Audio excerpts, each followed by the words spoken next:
segui e parei. Pensei como seguir sozinho sem o Criador. Como ama as pessoas se eu não tenho amor? Como posso ser feliz sem ter alguém que me faça? Como posso ser alegre tendo uma alegria falsa? Senti no primeiro encontro aquele impacto no peito. Eu vi o céu se abrindo e a voz dizendo que eu tinha jeito. Plano perfeito pra quem pensou em salvar uma alma perdida que não queria se encontrar. Agora entendo que nada aqui é por acaso. A causa é ganha quando Deus é meu advogado. Tô renovado, tô livre, distante de celas. Sinto-me alto, pique um salto de paraquedas. Barriga gela, porém eu tô muito seguro. Sou claridade, onde chego não existe escuro.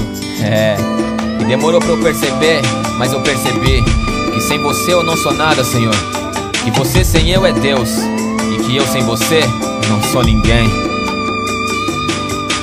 Não vivo mais sem você, encontrei a razão pra eu viver feliz. Não passo mais sem você, preencheu o meu ser, fechou minha cicatriz.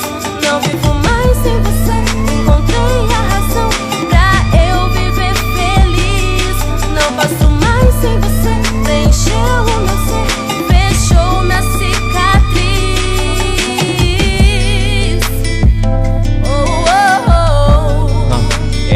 Não vivo mais, não vivo mais. Não podemos nada sem Jesus.